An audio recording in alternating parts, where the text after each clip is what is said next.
Physically, I feel okay. I'm surprised I haven't been hungrier. It'd be great to have a lot more water, and I think that we should get some diversity in like what we've been eating. We've been eating mostly like grains and stuff like that. We had a little protein yesterday. Other than that, we're not really getting any protein, and we started getting some fruit in us today. So I feel strong, but I've noticed a huge change in everyone else. And like the girls, not so much as the guys. The guys are getting so moody when they're hungry or when they're thirsty that you can't even talk to them.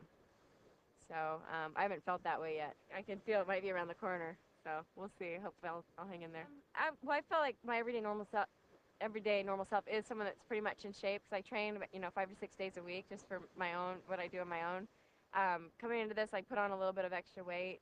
I cut out certain things out of my diet that I knew I wouldn't be getting here. And so that my body kind of adjusted to it. And having run long distance and temperatures, probably not this hot, but hot before, I kind of know the feelings of what to expect, which isn't to say that I'm going to feel great the whole time, but at least it's not a new experience for me. So the hunger is completely gone at this point. I don't really understand why we're not hungry, and that kind of worries me actually.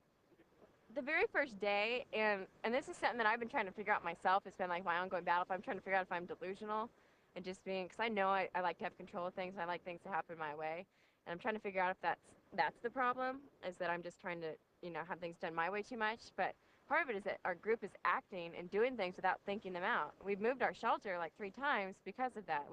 Every fire we built goes out because of that. We've gone to bed without having food because no one's thinking ahead, and that I'm just trying to think things out. People say I'm going to go do this, and then I'll make a suggestion of, well, why don't we think about this, and then it comes off as I'm being bossy, like that. And that was why I was being flustered the first day, is they were throwing up the camp, throwing up everything. Everything was being decided, and no one had discussed it. It was basically the two guys just said, we're going to build it, we're going to do it our way, and and then that was that. And it was cool of them to put up the shelter, but we should have at least talked to each other and made a decision, so that if when it sucked, as bad as it sucked, we could have blamed each other and not just the two people that chose where it was going to go. I've been trying to listen more and do things. I've been a little more flexible. I've been asking people, what can I do to help? And I've done a couple things that don't necessarily make sense to me, but I think it's probably for the good of the team. I need to be able to sit back and let people do things and not be in control of everything.